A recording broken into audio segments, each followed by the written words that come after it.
Plasticine pauses with looking-glass ties. Suddenly someone is there at the turnstile.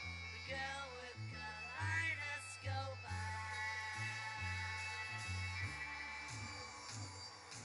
Lucy in the sky with diamonds. Lucy in the sky with diamonds. Lucy in the sky with diamonds.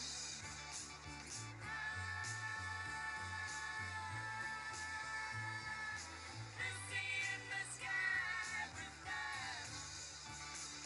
Lucy in the sky with diamonds.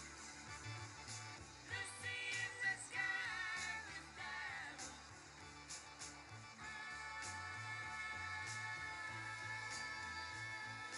Lucy in the sky with diamonds. Lucy in the sky with diamonds. Lucy in the sky with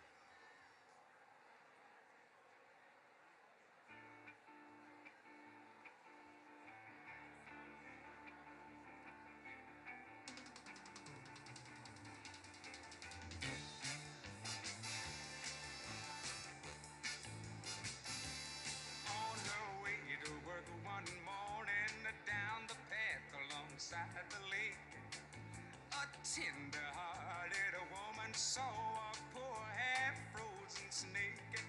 His pretty colored skin had been all frosted with the dew.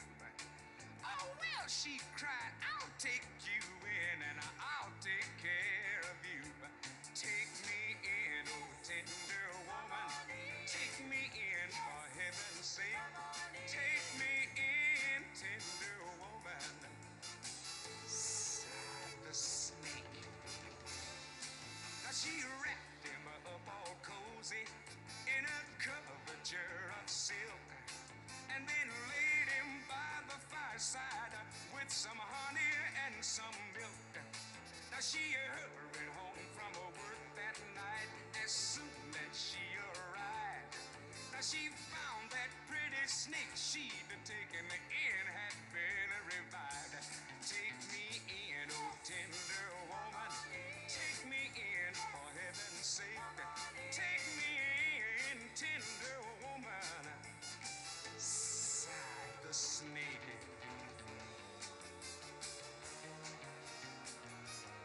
Now she clutched him to her bosom. You're so beautiful, she cried.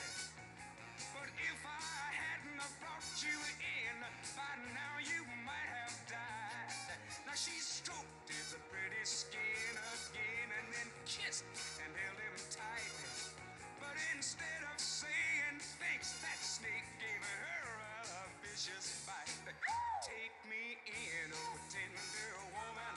Take me in, for heaven's sake. Take me in, tender woman. Sighed the snake.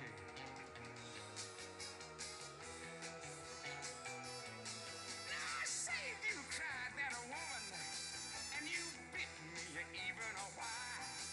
And you know your bite is poisonous, and now I'm gonna die. Oh, shut up, silly woman, said that reptile with a grin. Now you knew darn well I was a snake before you brought me in. Please take me in, oh tender woman. Take me in, for heaven's sake. Take me in, tender woman. Sighed the snake. Sighed the snake. Take me in, tender woman. She's pretty tall and still gonna be good. Sighed the snake.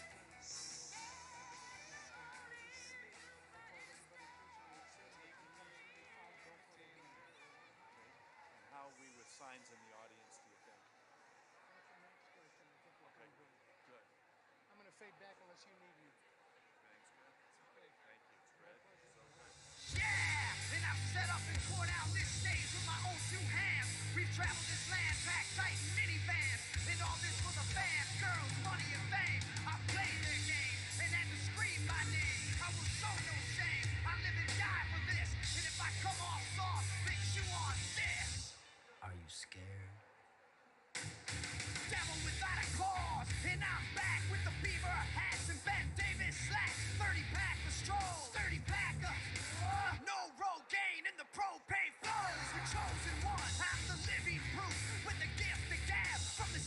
truth. I jabbed and stabbed and knocked critics back, and I did not stutter when I said that. I'm going platinum, selling rhymes. I went platinum 7 times. It's still the ill and wanna see us rise. I guess because only God knows why. Why?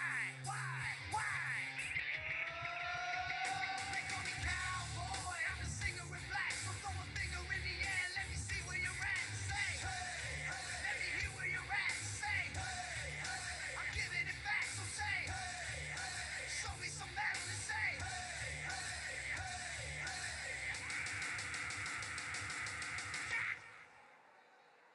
I like AC/DC and ZZ Top.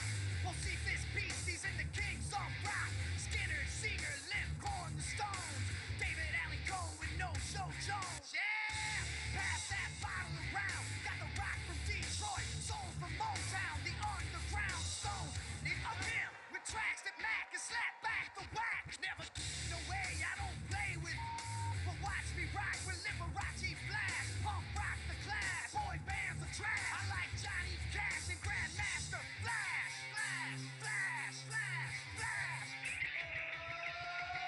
They call me cowboy. I'm a singer in black, so throw a finger in the air. Let me see where you're at. Say, hey. Let me hear where you're at. Say, hey. I'm giving it back, so say, hey. Show me some metal and say,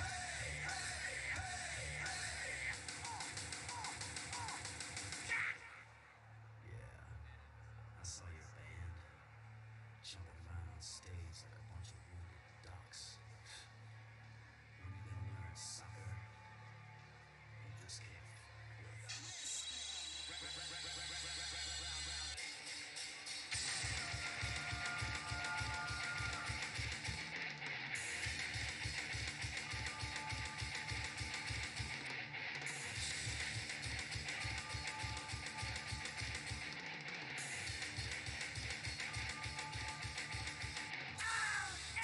American badass, watch me kick. You can roll with rock or you can radio. I'm a porno flick, I'm like Amazing Grace. I'm gonna some after I rock this place. Super fly, living double wide, sidecar my glide so Joe C can ride. Full sack to share, bringing flash and flare. Got the long hair, swinging middle finger in the air. Snakeskin suit, 65 Chevelle. See me ride and sit, hear the rebel yell. I won't live to tell. So if you do, give the next generation a big. Who knew I'd blow a black post walk over? Said post high school, the my diploma. Smell the aroma, check my hits. I know it stinks in here, cause I'm the.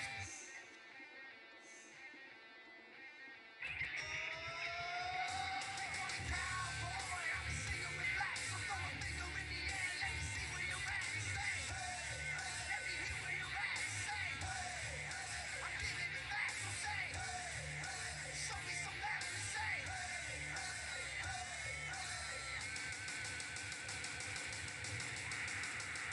I'm a cowboy, badass and black, singing from side to side, from front to back. Say, I put Detroit City back on the map for singing. Kick rocks in the house, and that's where I'm at.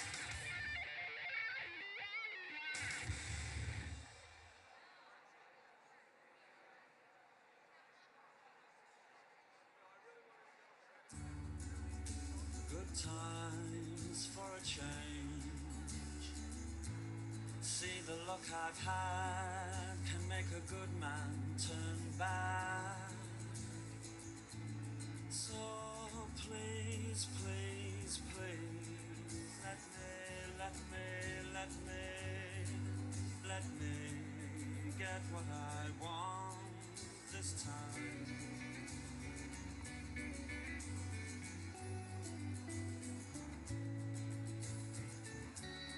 Haven't had a dream in a long time.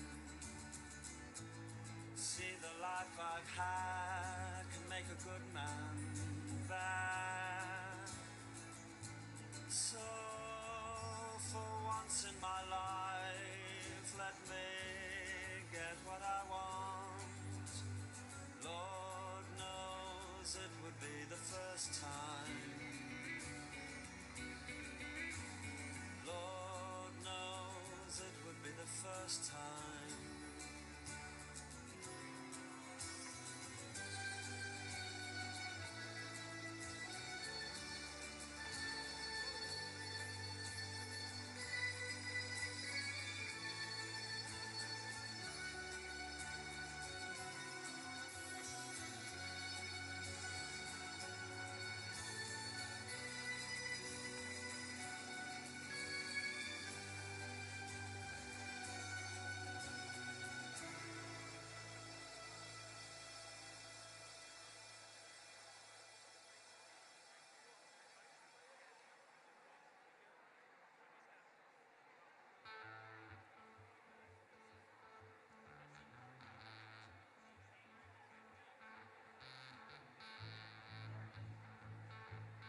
must be lights burning brighter somewhere. Got to be birds flying higher in a sky more blue. If I can dream of a better land where all my brothers walk hand in hand, tell me why, oh why can't my dream come true? Oh why? There must be peace and understanding sometime. Strong winds of promise that will blow away the doubt and fear. If I can dream of a warmer sun where hope keeps shining on everyone, tell me why, oh why won't that sun appear?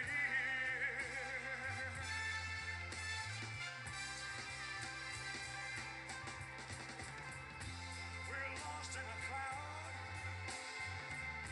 with too much rain. We're trapped in a world that's troubled with pain. But as long as a man has the strength to dream, he can redeem his soul and fly.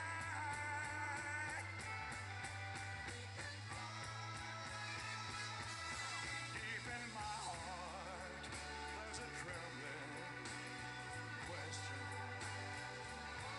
Still, I am sure that the answer's gonna come somehow.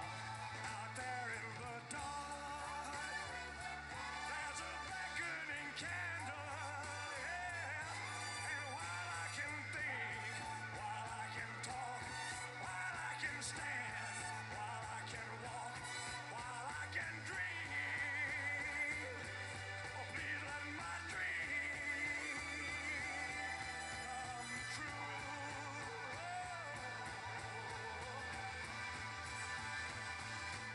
Right now, let it come true right now.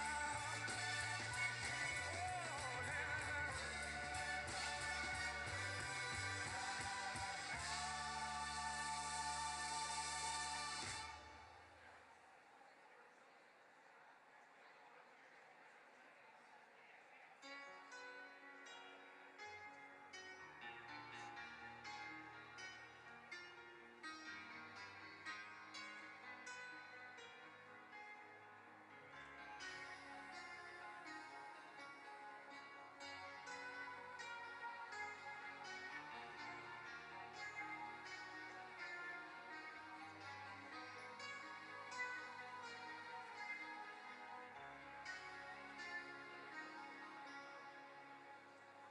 I don't wanna talk about things we've gone through, though it's hurting me. Now it's history. I played all my cards, and that's what you've done too. Nothing more to say, no more race to play. The winner takes it all, the loser standing small beside the victory. That's her destiny. I was in your arms, thinking I belonged there. I figured it made sense, building me a fence, building me a home, thinking I'd be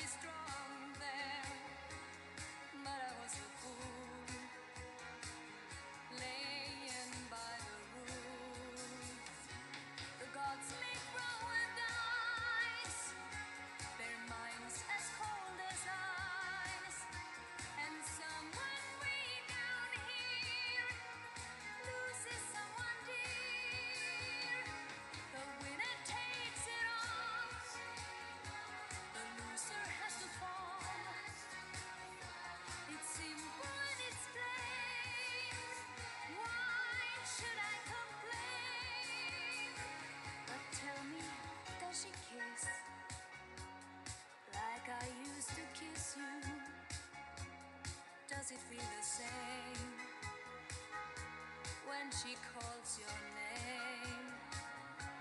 Somewhere deep inside, you must know I miss you. But what can I say?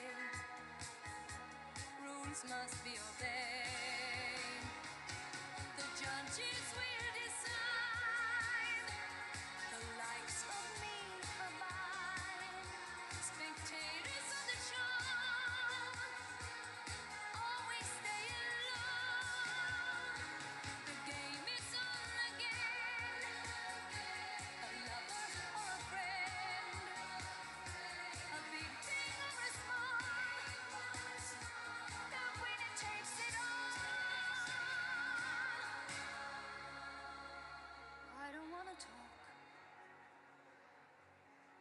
if it makes you feel sad, and I understand you've come to shake my hand.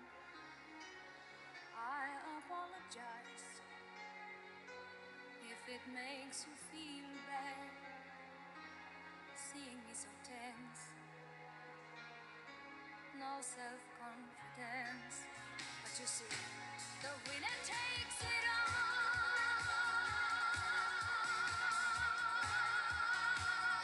The winner takes it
Harry Truman, Doris Day, Red China, Johnny Ray, South Pacific, Walter Winchell, Joe DiMaggio, Joe McCarthy, Richard Nixon, Studebaker, television, North Korea, South Korea, Marilyn Monroe.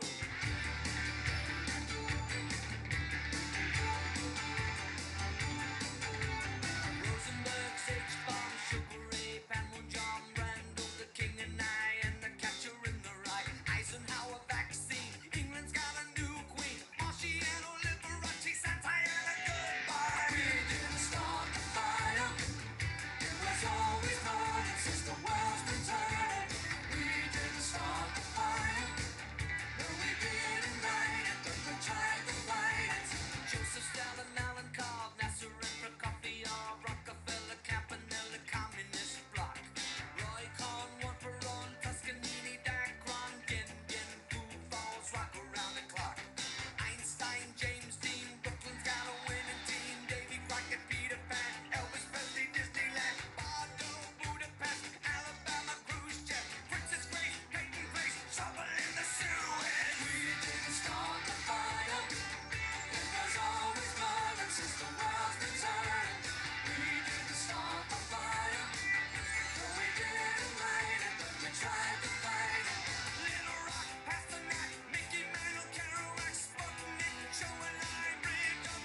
gets me down. You got it tough. I seen the toughest around. And I know, baby, just how you feel. You got to roll with the punches and get to what's real. Can't you see me standing here? I got my back against the wrecking machine. I ain't the worst that you've seen. Can't you see what I mean? Might as well jump, jump. Might as well jump. Go ahead and jump, jump. Go ahead and jump. Oh, hey you, who said that? Baby, how you been? You say you don't know, you won't know until you begin. So can't you see me standing here? I got my back against the wrecking machine. I ain't the worst that you've seen. Can't you see what I mean? Might as well jump, jump. Go ahead and jump. Might as well jump, jump. Go ahead and jump. Jump.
Might as well jump.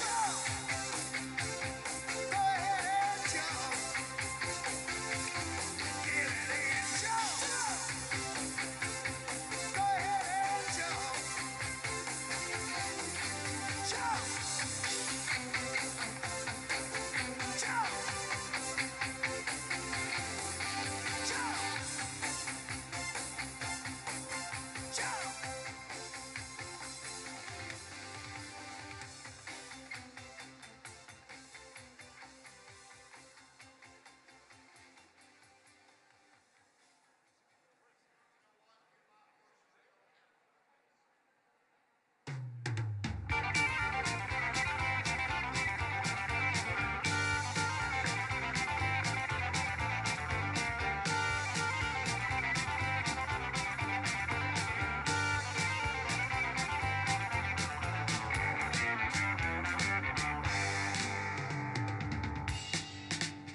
Well, the eagle's been flying slow, and the flag's been flying low, and a lot of people saying that America's fixing to fall.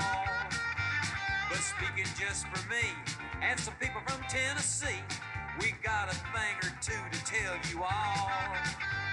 This lady may have stumbled, but she ain't never failed. And if the Russians don't believe that, they can all go straight to hell. We're gonna put her feet back on the path of righteousness, and then God bless America again. And you never did think that it ever would happen again. In America, did you? You never did think that we'd ever get together again. We damn sure proved you. We're walking real proud and we're talking real loud again. In America, you never did think that it ever would happen again. From the Sound up in Long Island, out to San Francisco Bay, and everything is in between them is our home. And we may have done a little bit of fighting amongst ourselves, but you outside people best leave us alone. cause we'll all stick together, and you can take that to the bank. That's the cowboys and the hippies and the rebels and the Yanks. You just go and lay your hand on the Pittsburgh Steelers fan, and I think you're gonna finally understand. And you never did think that it ever would happen again. In America, did you? You never did think that we'd ever get together again. But we damn sure did. You were walking real proud and we're talking real loud again. In America, you never did think that it ever would have happened again.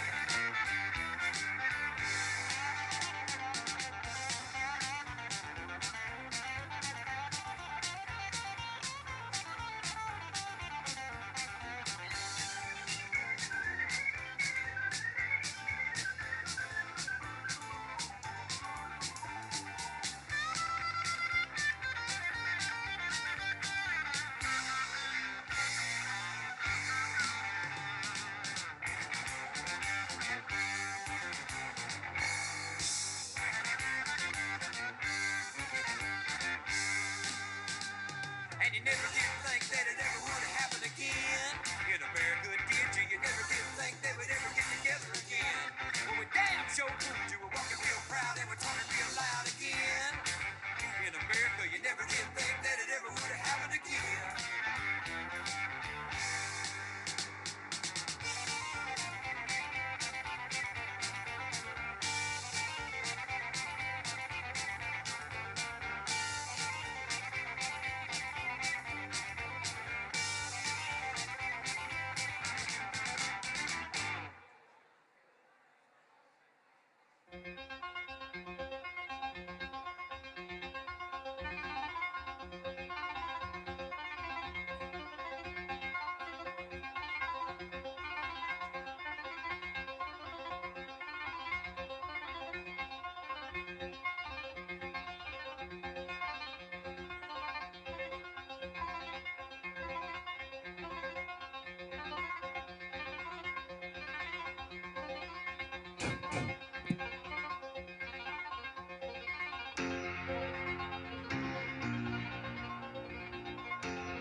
Out here in the fields, I fight for my meals.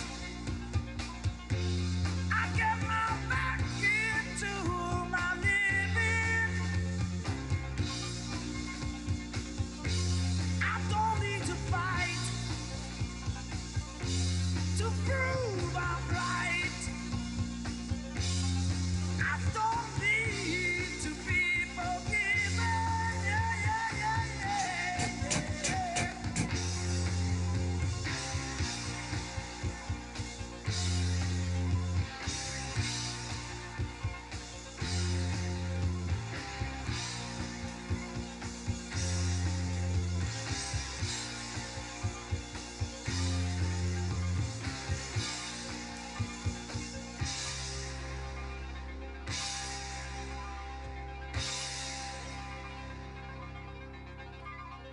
Don't cry,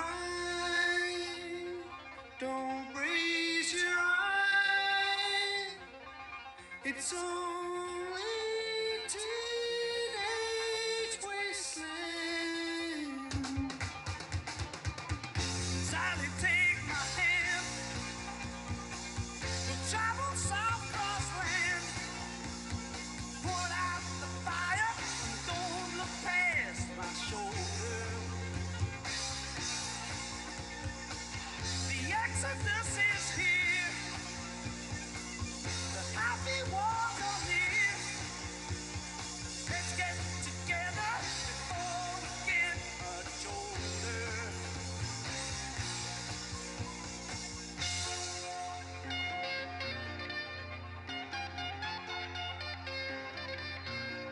Teenage wasteland. It's only teenage wasteland.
Ladies and gentlemen, please welcome the next Vice President of the United States of America, Senator JD Vance, accompanied by Usha Vance.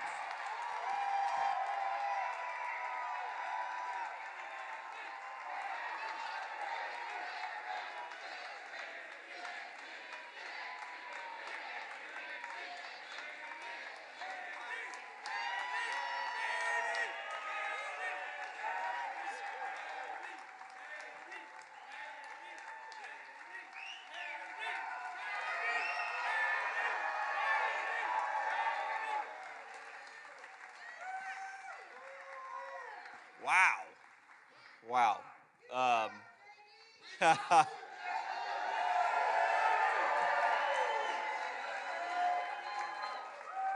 Well, I love you guys too. Just because we're in Middletown, I can say that, right? Man, it is so good. It is so good to be back home for once, isn't it? Wow. We had an amazing crowd here. We have an amazing crowd here. We had hundreds of people outside that couldn't even get in, and I'm just so grateful to Middletown for welcoming me home. It is good to be here. Thank you, guys. God bless you.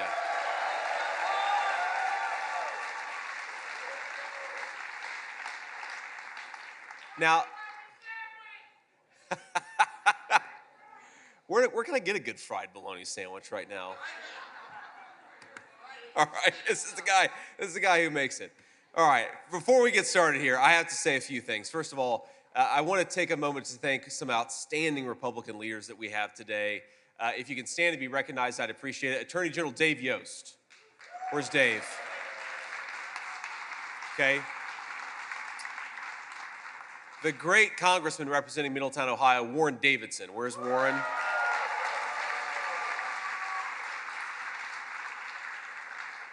We've got the Ohio GOP chairman. I call him Alex T. I'm probably going to butcher your name, Alex. Alex Triantafilou. Pretty good? Got it. All right. I've learned. Of course, the next senator for the United States of Ohio, Bernie Moreno.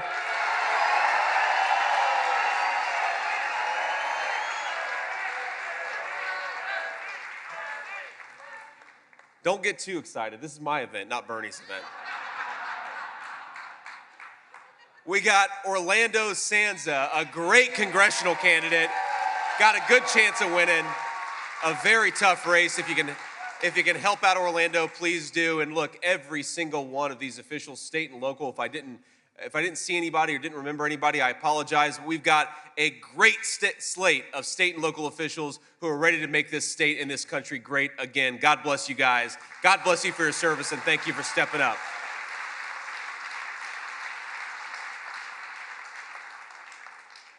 And I gotta say hello, Middletown, Ohio. Hello to the great Middletown Middies. I'm so grateful to be here. I'm so grateful for this turnout. You know, so many of you know my story, but I graduated from Middletown, Ohio School in 2003, 21 years ago. And a lot of you know the story of my family. A lot of you, I mean, hell, a lot of you are my family, actually. We're probably, if you count fourth and fifth cousins, half of you are probably related to me in this room. But, you know, this town was so good to me. And I could tell so many stories about, you know, my mamaw, my grandmother. I could tell stories about my mom and my sister. I could tell stories about Aunt Wee. I know Aunt Wee's here. We've got so many great, I think all those people here, actually. I think Cheryl, where's Cheryl? You here, Cheryl? I love you, Cheryl. My stepmom. We just got so many good people who've been so good to me. But even if you cast a wider net, you know, Ron Selby was my math teacher in high school. Ron's got to be around here somewhere. I know he is. Now, I will tell a story. Now, I don't know if this story is actually true or if it's just the legend of Ron Selby. But Ron, if it's not true, don't tell me, because I've gone 21 years believing it, and I don't want to be contradicted now. But you know, the story is that at some point, Ron, of course, was a tough teacher. He demanded a lot of his students, and I was a beneficiary of that. But the story goes that at one point, Ron Selby had a student who really didn't want to take one of those world-famous Ron Selby math final exams. And so somebody called in a bomb threat to Middletown, Ohio School. So everybody goes outside, of course. Everybody remembers, was a student at one point or another. Well, you get a bomb threat, you got to go stand outside. The fire department comes.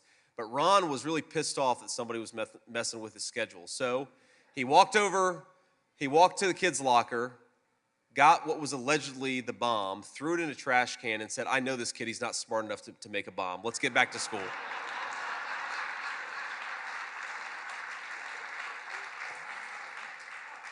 That's the legend of Ron Selby. I could go through half an hour and longer just talking about so many of you who made me who I am, and I'm so grateful to you.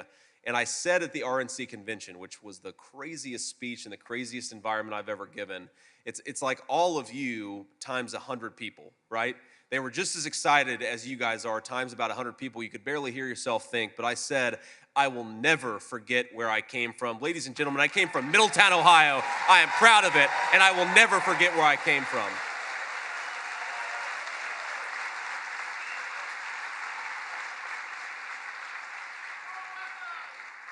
And in fact, I might make the Secret Service take me to Central Pastry afterwards to get some. I'm dead serious. They get nervous. They do not like unexpected. And I love Milton's too, of course. Both. I love both. But Milton's has expanded a little bit. I feel like you can get Milton's not just at the place that's there on what is that, Roosevelt?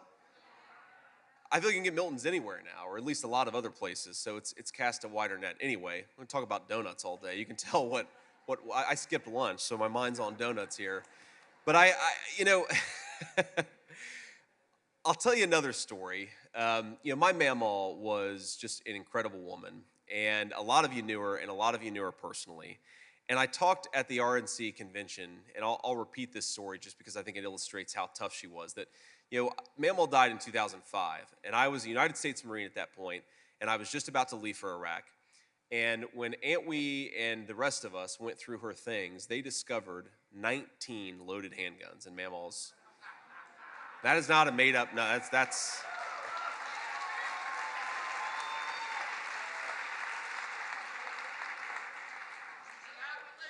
That's right, that's right. Well, when she introduced herself, sir, she is an Appalachian American, and when she introduced herself to my uncle, my Aunt Wee's husband, for the first time, she said, I'm from Breathitt County, Kentucky, where a woman isn't fully dressed without her gun. So that was mamaw's attitude. And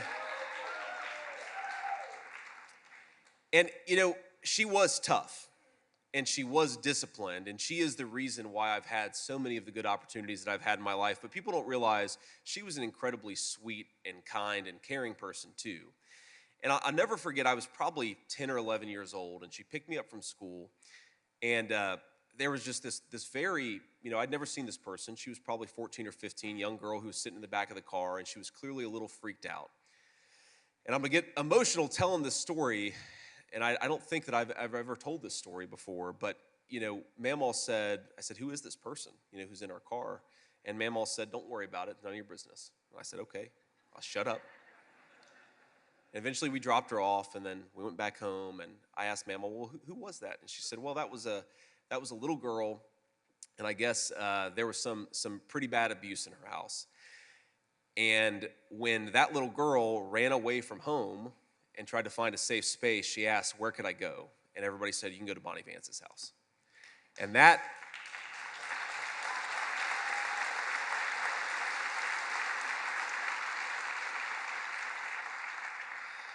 is the mamaw, but that is the Middletown that I knew. You guys were always so good to me. I could talk about any number of public school teachers, from Ron Selby to a number of others.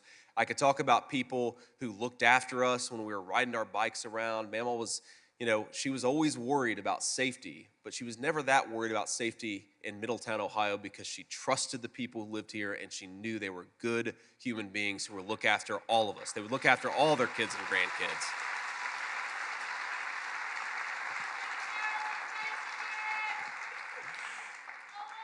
I.O. Now, I got to be careful about that, because Michigan is one of the most important battleground states. So I cannot give the state of Michigan any reason to vote against the Trump-Vance ticket. We got to work hard for every single vote. But look, my point in telling some of these stories is just that I love every one of you, and I love this town, and I'm so grateful to have been formed by it, because I wouldn't be who I was without it. And people will sometimes say, well, you had a tough life. And in some ways, things weren't always easy, but a lot of you will know, a lot of you read my book, my life wasn't all that different from a lot of people who grew up in Middletown, Ohio. It was tough, but it was surrounded by loving people, and it was surrounded by something that if we don't fight is not going to be around for the next generation of kids, and that's opportunity. Middletown had opportunity, and we got to make sure it's there for the next generation.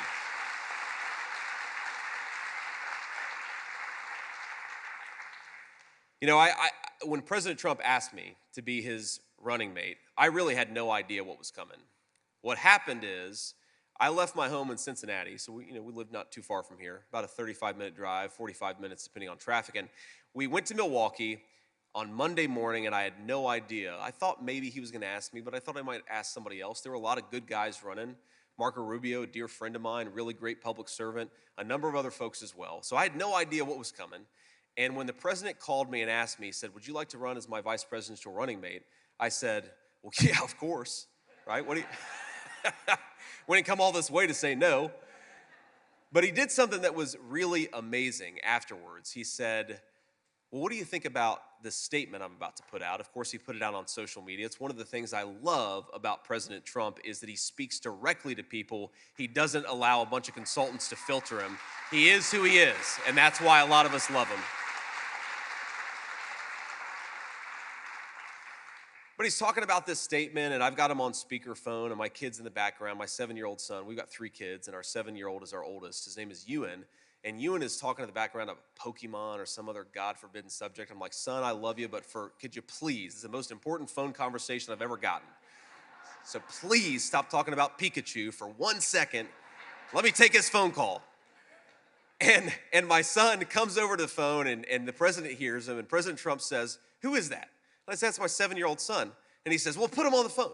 I'm like, oh, God, here it is. He's going to offer it and take it back because my 7-year-old's going to say something really weird right now. And he reads off the statement. He reads where he talks about my military service and my business background. He says, young man, what do you think about that? Do you like what I said about your dad? And my son goes, yeah. And that's it. And that was the endorsement he needed. The statement went out 3 minutes later. But that is the kind of guy that Donald Trump is, and that's the guy that the media doesn't let you see. He actually cares about people's families. He cares about my family, but he cares about your family too. And he wants to believe that his generation left this country off in a better place than when they found it. That's why he's done this. I mean, talk about myself all day, but let's talk about the man who was a business leader who had billions of dollars, who didn't need any of the sacrifices that public service created, and yet he went out there and he did it anyway. That's the type of people we want to become public servants, and thank God he served for 4 years as President of the United States.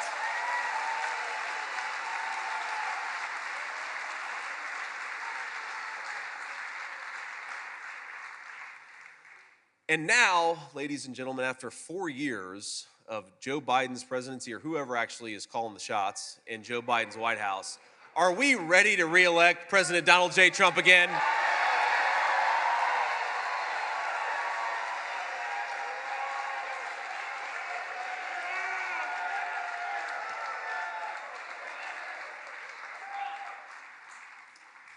Now, when I was researching what I would say at the RNC, and I mostly write my own stuff. I'm not going off a teleprompter right now. You can probably tell that. The president actually came up, he called me right before I went on and gave my speech, and he said, JD, you're gonna do great. Just give me a little pep talk. You're gonna be wonderful. The crowd out there is great. Just go out there and speak from your heart. And I said, sir, that's right. That's exactly what I'm gonna do, but gotta be honest with you, if I totally screw it up, it's too late. No takebacks, right? You've already asked me, I've already accepted, no takebacks. So this speech is just gonna be icing on the cake. Thank you, ma'am, God bless you, I was.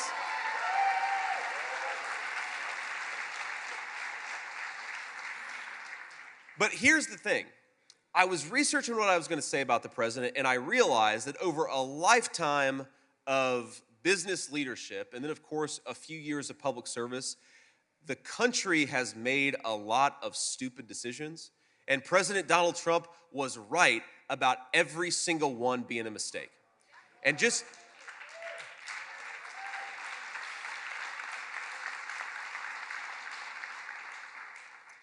you go back to 1994, I was a third grader at Roosevelt Elementary School on Central Avenue, which doesn't exist anymore. We've got some Roosevelt people in here, God bless you.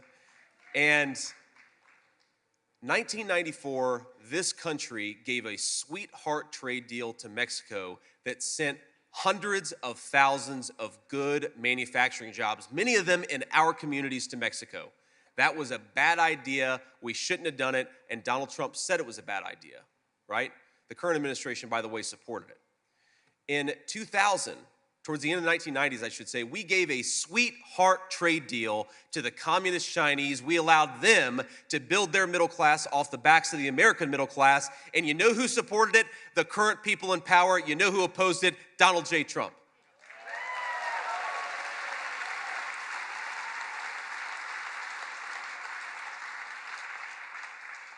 And in 2003, and look, it was Republicans and Democrats, a lot of people supported this. I'm not just beating up on the other side. But in 2003, we went to war in Iraq. And remember, it was supposed to be just a few weeks, and then everything would be over. And I was an 18-year-old kid. I supported it, and I was wrong. And you know who was right? President Donald J. Trump. He knew. He somehow knew, even though he was a real estate developer in New York, that this thing would become a quagmire. It would cost thousands of lives and trillions of dollars. And I think we want the kind of president who sees around corners, who doesn't follow the stupid conventional wisdom right off the cliff, who fights for American citizens, puts them first, and has the wisdom to know how to lead this country.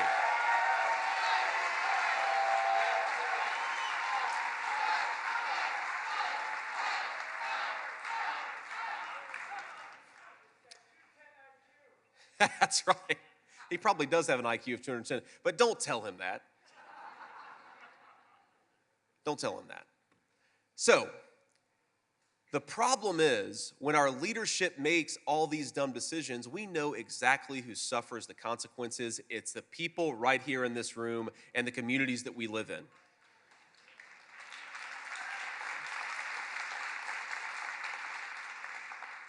So I want to say, and I know there's some TV cameras here, and I'm sure this rally is being covered in any number of media channels. I want to talk about the future, and I want to talk about what President Trump and Vice President Vance ticket will mean for the American people, who we're going to fight for, and how exactly we're going to do it. So let's start with who we're going to fight for. Number one, we're going to fight for every single worker in this country. If you work hard and play by the rules, you ought to be able to put a good dinner on the table and send your kids to whatever vacation and whatever school you want to. Work hard and play by the rules, you get a good life. It's that simple.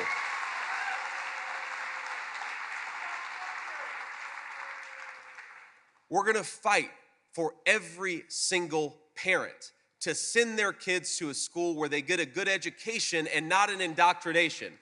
Right? Now what? Thank you.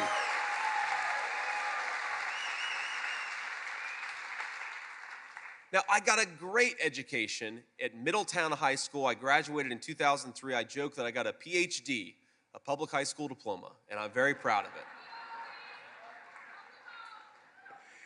And there are great school teachers in public and private schools all across our country, but for some reason, the Federal Department of Education is trying to lean into indoctrination at our schools instead of teaching, reading, writing, and arithmetic at our schools. Let's get back to common sense for our teachers and the students they depend on.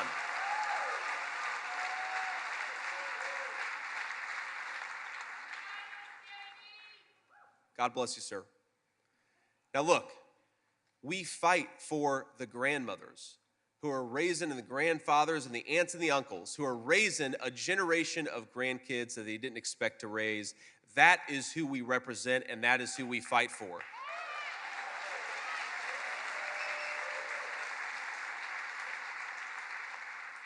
And one of the coolest things, my book came out in 2016, and one of the coolest things about my book is I heard from a lot of us, of Americans from all walks of life, but especially from Black Americans who would come up to me and say, our story is your story.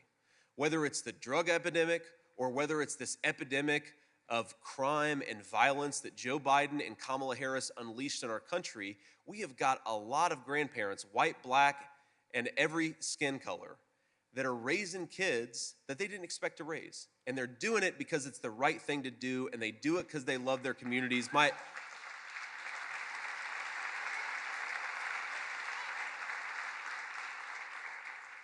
message to them is simple. I will fight for you, because if it wasn't for a grandma like that, I would not be standing here today getting to run as your next Vice President of the United States.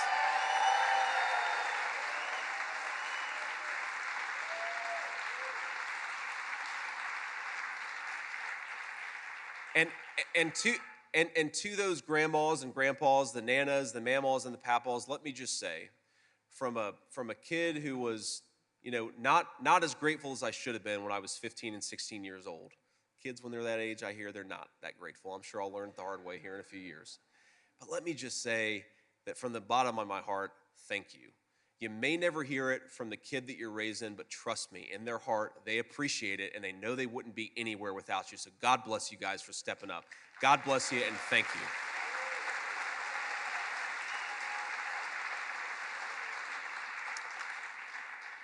We're going to fight for the energy worker in this country who doesn't understand why Kamala Harris and Joe Biden want to buy energy from tin-pot dictators all over the world, but won't buy it with our own citizens, from our own citizens, and from the hands and from our own land.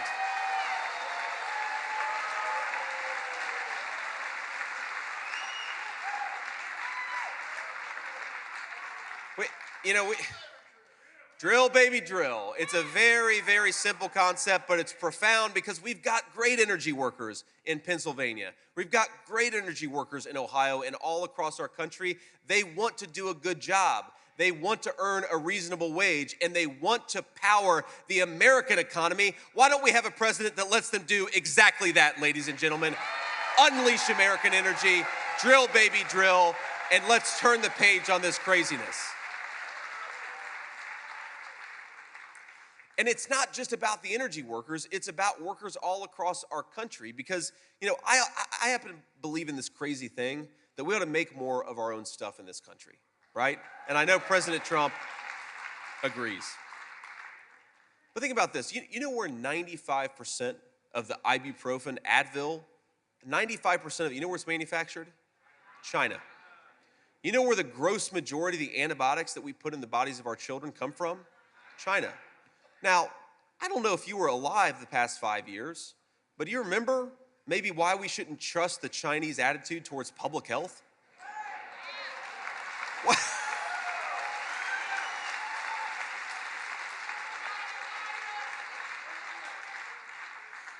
I got to be honest with you. I don't trust a damn plastic toy coming from China. I sure as hell don't trust the drugs that we put in the bodies of our children. Let's make our own stuff, my friends.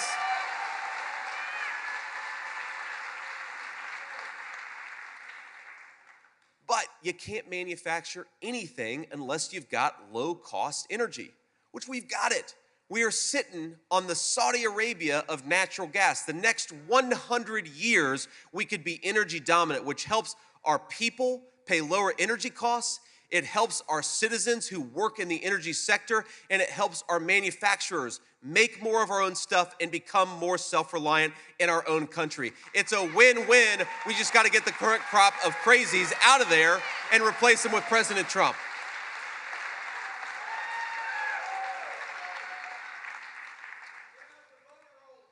That's right. We do need to do that. We need voter ID in this country, ladies and gentlemen. If you're going to cast a ballot, show a piece of identification. It is the weirdest thing to me. Democrats say that it is racist to believe, well, they say it's racist to do anything. I had a Diet Mountain Dew yesterday and one today. I'm sure they're going to call that racist too, but it's good. I love you guys. These people were telling jokes up in the front row. You guys might not be able to hear it, but I'm getting caught up in it. But look,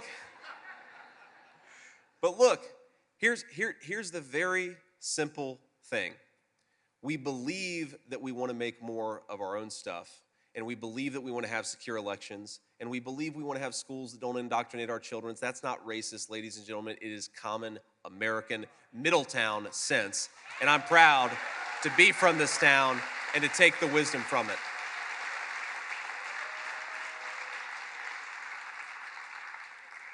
Now, let me talk just a little bit about how we're going to do it. The number one thing that we're going to do, because you can't do anything unless you get there to govern, is we are going to win this election, ladies and gentlemen. Over the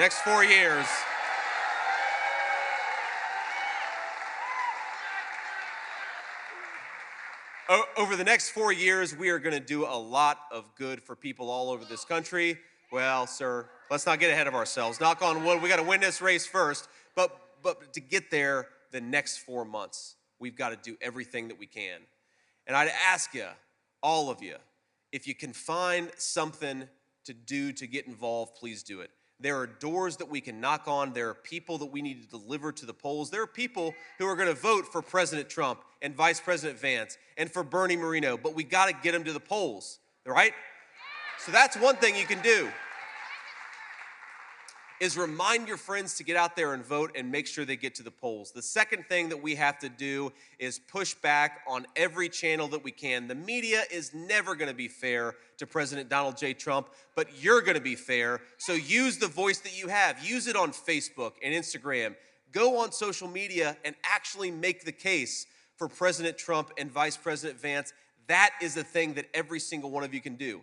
And if you take the people in this room and you magnify it by 100, which you can do with your own platforms and your own voices, that is way more powerful than the lying media and the corrupt Democratic establishment. Let's get to work, ladies and gentlemen. Let's win this thing.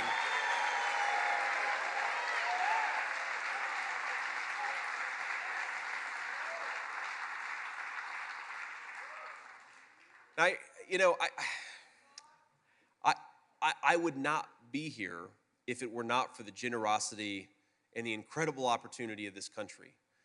And I just want every single kid, every single parent to know that because they live in America, they can dream big dreams. I remember, my friends, so many moments in Middletown, Ohio, riding my bike down, Central, which Mama was kind of okay with, and then down University, which she was not okay with. If you got kids and you know this town, you know what I'm talking about.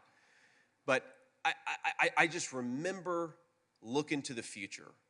And the thing that I wanted most in the whole world, I just wanted to be able to give my kids a little bit of stability and comfort that I didn't have when I was growing up. That's all I really wanted. And when I think about the American dream, I don't think about writing a book. I don't think about becoming a business guy. I don't even think about running for Vice President of the United States, even though it is pretty cool to do that. I think about becoming a husband and a father, and that is the way in which this community and this country was best to me.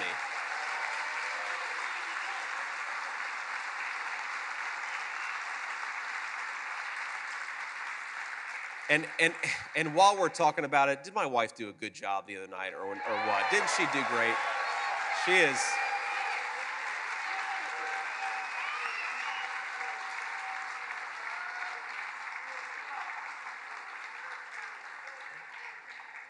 There she is. She's too embarrassed to stand up, but get used to it, honey. It's gonna be 4 months of me embarrassing you. That's what we do. But I just think, when I consider how good this country has been to me, I just think about how much I owe to it. That gratitude should come with a sense of responsibility. And when I think about Kamala Harris, who I guess is our vice presidential candidate officially, but I guess she's going to run for president now because Joe Biden dropped out of the race.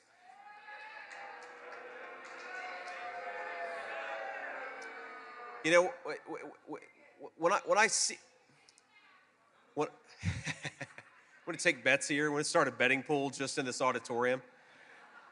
But I wonder, when I see her give a speech, and she talks about the history of this country, not with appreciation, but with condemnation.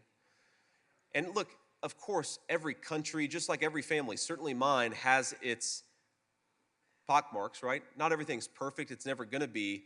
But if you want to lead this country, you should feel grateful for it. You should feel a sense of gratitude. And I never hear that gratitude come through when I listen to Kamala Harris.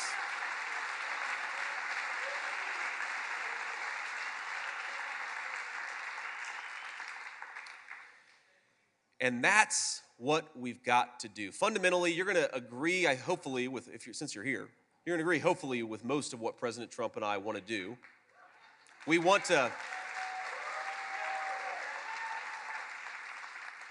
going to drill, baby, drill. We're going to shut down that border. We're going to put America's citizens first because that's what America's citizens are going to elect us to do. It's common sense.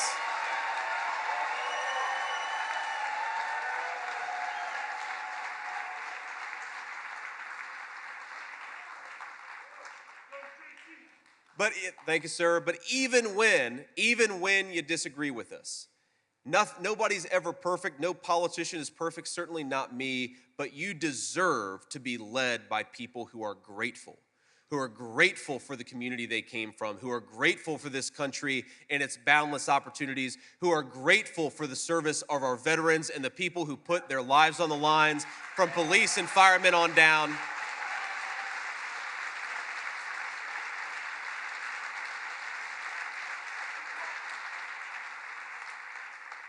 I believe that you deserve to be led by people who are grateful. And I know that President Trump is grateful for this country, and I know that I am, and I know we're never going to stop fighting to give you the same opportunities that we got. That's what this whole thing's all about.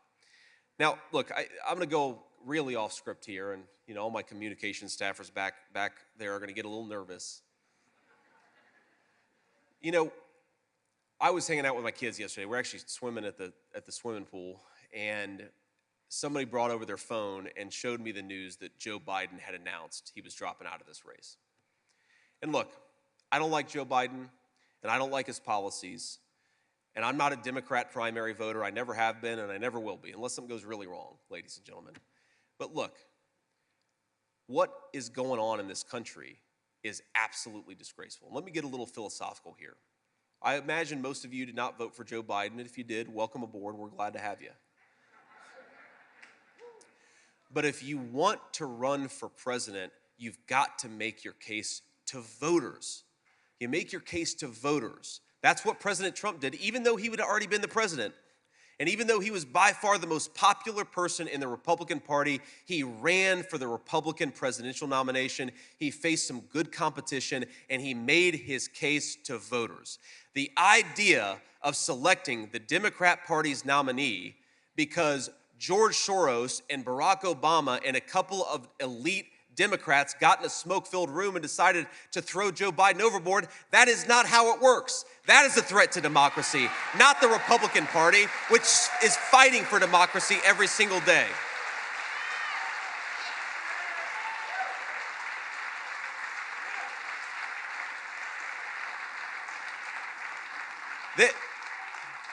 This is not okay, ladies and gentlemen. You cannot, for 3.5 years, take a guy who clearly didn't have the mental capacity to do the job. Kamala Harris lied about it. My Senate Democratic colleagues lied about it. The media lied about it. Every single person who saw Joe Biden knew that he wasn't capable of doing the job. And for 3 years, they said nothing until he became political dead weight. That is not a way to run a country. That is not a way to run a political party. That is an insult to voters. And so,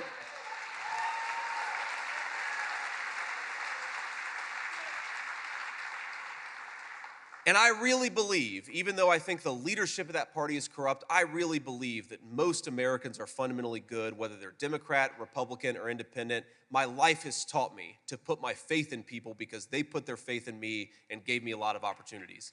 So my message to Democrats who are disgusted by this process, disgusted by how anti-democratic it is, you are welcome in the Republican Party where we think we should persuade voters and not lie to voters.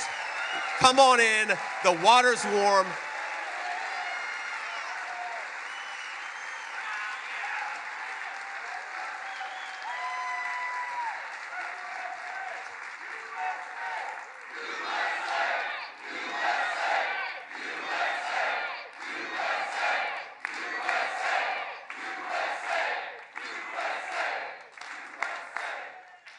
Thank you, guys. We love you too, ma'am. God bless you. I just got to say, this entire system of ours is about, you got to persuade voters. You got to win their votes. You don't decide who the president is in smoke-filled rooms with billionaires and senior elected officials. You let the people decide. That's what we believe in this room, and that's what we're going to fight for, I promise you.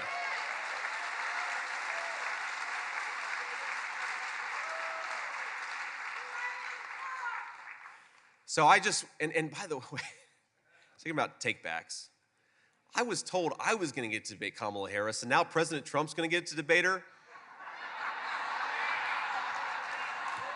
I'm kind of pissed off about that, if I'm being honest with you.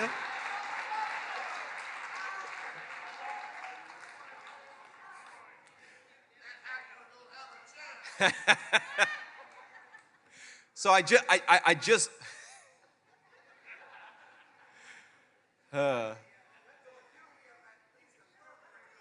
I just want to say to Middletown and a lot of forgotten communities all across our country, because we really have been forgotten in Middletown, Ohio. They think that we're backwards. They think that we're bad people. They think that we don't know how to do anything, and we do, ladies and gentlemen. This is where things are made. This is the source of America's greatness.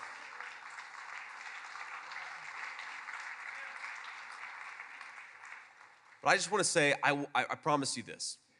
I will fight every single day to restore an America that works for Americans.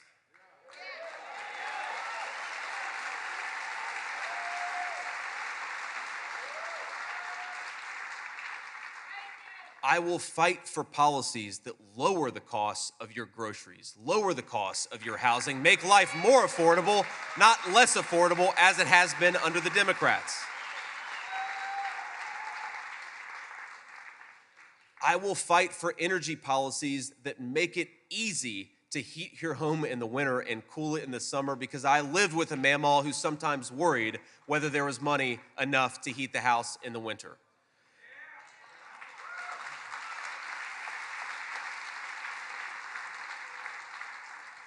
I will fight for every single one of your children when they lay their head down at night before they fall asleep to dream about the future as one of hope and possibility.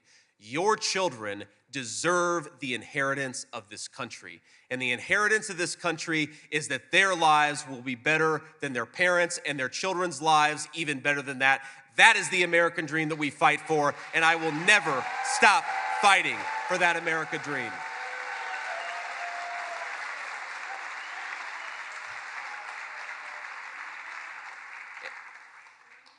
And I really believe this, my friends, the best way to do it, the best way to bring energy and food and housing costs down, the best way to seal that border and stop the fentanyl and the poison from coming into our communities, the best way to bring common sense back to our education system and our foreign policy is to re-elect Donald J. Trump, President of the United States.